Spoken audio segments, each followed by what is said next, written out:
சபரிமலை ஐயப்ப பக்தர்களுக்கு உதவுவதற்காக கேரள அரசு உருவாக்கிய சுவாமி சாட்பாட் பயண வழிகாட்டி குறித்து தமிழக அரசுக்கு பத்தனம்திட்ட ஆட்சியர் கடிதம் எழுதியுள்ளார்.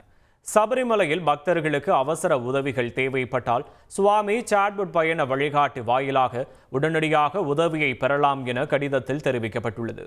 பக்தர்கள் 6228008000 என்ற எண்ணுக்கு ஹா என குறுஞ்செய்தி அனுப்பினால் உதவிகள் உடனே கிடைக்கும் என தெரிவிக்கப்பட்டுள்ளது. அதாவது காவல்துறை, தீயணைப்பு சேவைகள், மருத்துவ உதவிகள், வன அதிகாரிகள் மற்றும் உணவு பாதுகாப்புக்கான அவசர தொலைபேசி எண்களையும் பெற்றுக்கொள்ள முடியும் என தெரிவிக்கப்பட்டுள்ளது. கோயில் திறக்கும் நேரம், பூஜை நேரங்கள், அருகில் உள்ள கோயில்கள், கேரள மாநில அரசு பேருந்துகள் வந்து செல்லும் நேரங்களையும் எளிதில் அறிந்து கொள்ள முடியும் என தெரிவிக்கப்பட்டுள்ளது. தமிழ்நாட்டைச் சேர்ந்த ஐயப்ப பக்தர்கள் குறித்த காலத்தில் வந்து செல்வதற்கு ஏற்ற வசதிகளையும் சுவாமி சாட்பாட் எளிதில் வழங்குகிறது என தெரிவிக்கப்பட்டுள்ளது.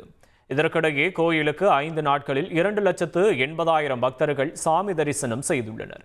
வரும் நாட்களில் கூட்டம் அதிகரிக்கும் என்பதால் பாதுகாப்பு ஏற்பாடுகள் செய்யப்பட்டு இருக்கிறது.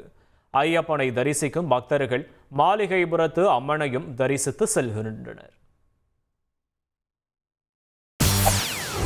செய்திகளை உடனுக்குடன் தெரிந்து கொள்ள உடனே சப்ஸ்கிரைப் பண்ணுங்க.